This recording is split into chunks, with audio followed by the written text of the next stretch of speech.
बाळ, फ्रीजमधून श्रीखंड काढ ना. आम्ही पूर्वी घरीच बनवायचो श्रीखंड.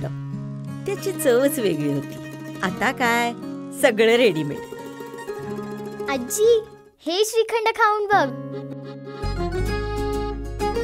आज तुझ्या आईनं घरीच बनवलं की काय?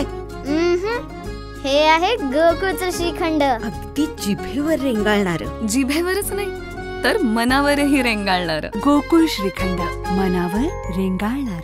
स्वच्छता अभियान हा भारतातील एक महत्त्वाचा उपक्रम आहे, ज्याचा उद्देश देशात स्वच्छता आणि स्वच्छतेला प्रोत्साहन देणं आहे.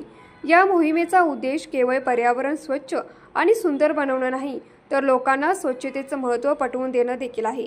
स्वच्छता ही केवळ शारीरिक गरज नाही, तर ती समाजाच्या आरोग्यासाठी आणि समृद्धीसाठी देखील आवश्यक आहे.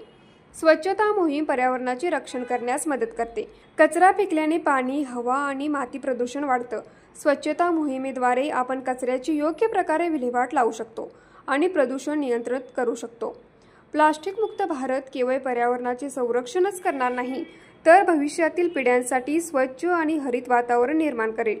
ही चळवळ यशस्वी होण्यासाठी सरकार, उद्योग आणि नागरिकांनी एकत्रित प्रयत्न करणं गरजेचं आहे. या संकल्पनेतून मुदाय ग्रामपंचायतीच्या वतीने प्लास्टिक मुक्त तलाव अभियान आयोजित करण्यात आला होता. या अभियानात तलावाची स्वच्छता मोहीम राबवण्यात आली.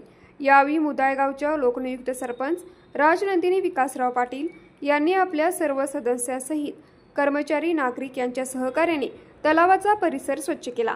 यावेळी मुदाय ग्रामपंचायतीचे उपसरपंच, सर्व ग्रामपंचायत सदस्या, माजी सरपंच तसेच सद्गुरू बाळूमामा शिक्षण प्रसारक मंडळाचे सचिव विकासराव पाटील, माजी उपसरपंच, प्रतिष्ठित नागरिक, कर्मचारी, तरुण मंडळ, नागरिक उपस्थित होते.